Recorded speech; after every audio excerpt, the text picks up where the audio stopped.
Everything is peacefully quiet now here at the Worthington Diamond Recovery Plant. We just had this field bush hog this morning, so that was a little bit of the noise. He was able to bush hog everything except some stumps from old trees that we've got.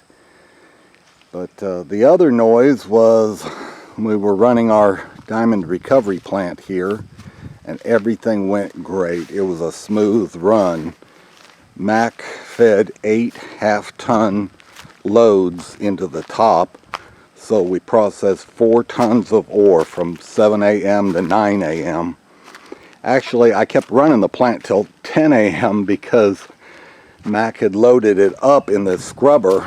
And one improvement change we've done recently is the button here for the stop and start used to be on the other side, and it wasn't convenient, it wasn't accessible, and I had the electrician move it so I can stop the big scrubber whenever I want to, and that is a great advantage because even if material is in the hopper, unless this is rolling, we don't get the ore down this chute. So I can monitor how much comes into this lower scrubber trommel. I want to explain a few things that we've done different here recently.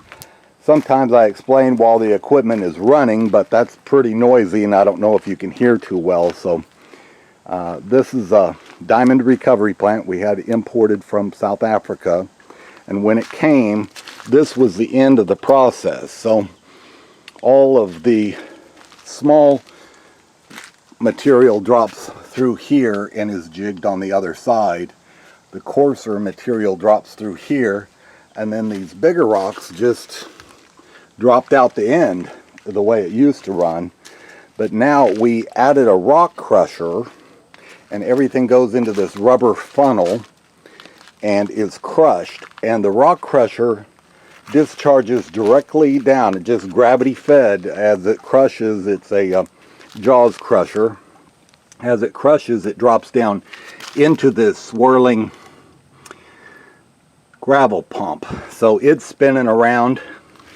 Uh-oh, do I? Oh, I thought I had a washer in there. That's part of the impeller on the gravel pump. Anyway, this spins and I pump water into it. There's 2 pipes here that are dumping water into it that come from our recycle water. So it pumps water into this gravel pump, and the crushed gravel goes down in there, and then it is pumped by this green hose back up and is fed back into the process, so that now the crushed rocks, once they're smaller, can go through and either fall through these holes or these holes. And then it comes, when it falls through the holes, it drops down into these 2 different chutes. The one on the left is the finer material, you can see without the water running, and it jigs, it pulsates up and down in these 2 1-foot square baskets.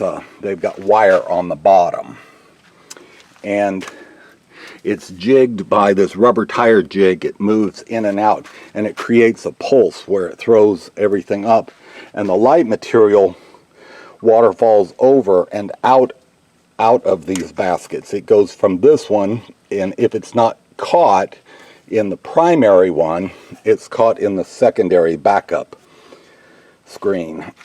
And the same is true on this side with the 1/8-inch material, a little bit coarser. You always want to jig like-sized gravel together, so the fine and the coarse are separated here because of the screen size, and this divider in the chute keeps them separate. But anyway, the heavy material drops to the bottom of these baskets. The light material goes into this chute, down that pipe, and into our settling pond.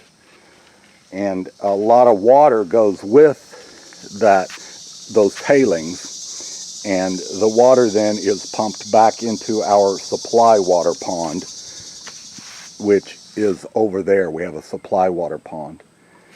anyway, that's basically how it works, but I want to tell you about a couple of changes, improvements we made here recently. One of them is this platform.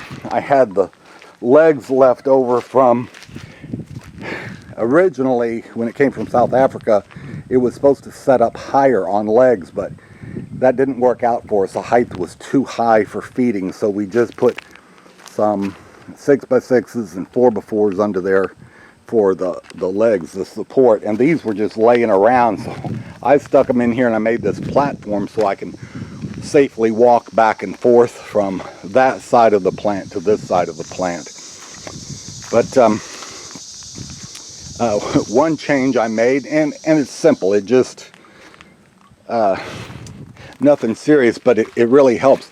So I spend most of my time leaning on this and looking at the rocks in there to see how many rocks are going. And this was kind of sharp on my arm, so yesterday I got this pipe insulation and put on there, and it just has worked out real well. So I can lean on that and it doesn't cut into my arm. This is a pretty new rock crusher, but shortly after we got it, a rock bounced out of this and got caught in here and held that to where it wouldn't move, and it burned up the motor. So we got a little bigger motor.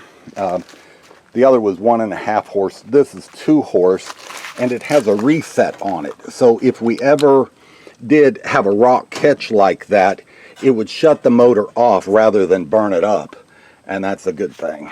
So shouldn't have to buy another motor. So everything works smooth. Like I say, we processed 2 tons this morning, and Mac was here, 4 tons this morning. Mac was here just 2 hours.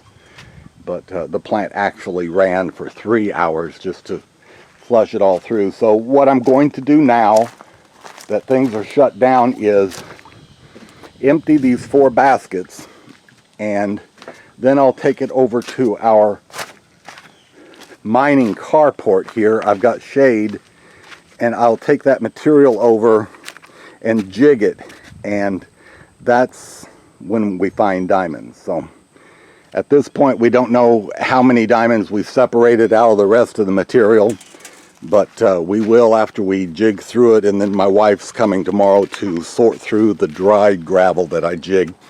One other thing I thought I'd mention is, with a gravel pump, no matter how good it is, and this is a great gravel pump, I mean, it pumps that water and gravel way up there. We're talking, you know, a pretty good height distance between here and there, probably 15 feet lift, vertical lift on it. So it does a great job lifting all that gravel and water, but like every pump, it will plug from time to time. Well, it's got a flange on it here, and the flange bolts on to, you know, the pipe bolts on like that. Well, I used to have bolts holding it, and it took a while to get all the nuts done, unscrewed and all that. So then I fixed it to where I could just put that on there, and I clamp it down with vice grips and hold it on, and that way whenever this gravel pump plugs, and it did 5 different times it plugged up, I can just quickly, in 1 minute, it's like a pit stop at the Indy 500, I can snap the 3 vice grips off of there and drop that flange down, and the pump will blow that gravel out of there, and then I can snap it back on and be running, like I say, in a minute. So when it plugs up, it doesn't cause a big delay. Now it does blow the gravel all over here, and then I take a shovel when I'm all done, shovel up everything that it blew out and feed it back into the plant when it's running, and then no diamonds are lost that way in the process. So anyway, that's how things look, and it all went well, and I'm pleased with it. We have controls here for the rock crusher and the gravel pump, which is good that they're handy. I can turn them on and off here, and then I can turn this on and off here as well, And then the two pumps that supply water, I just flip these switches here and it turns the pumps on. So I've got all my controls within a few feet over on this side, because this is where I stand, this is where I work, monitor, and solve any problems that arise. But anyway, we've got the process figured out. It's working real smooth, and we're happy with the progress. Thank you for joining me for this update at the Worthington Diamond Recovery Plant.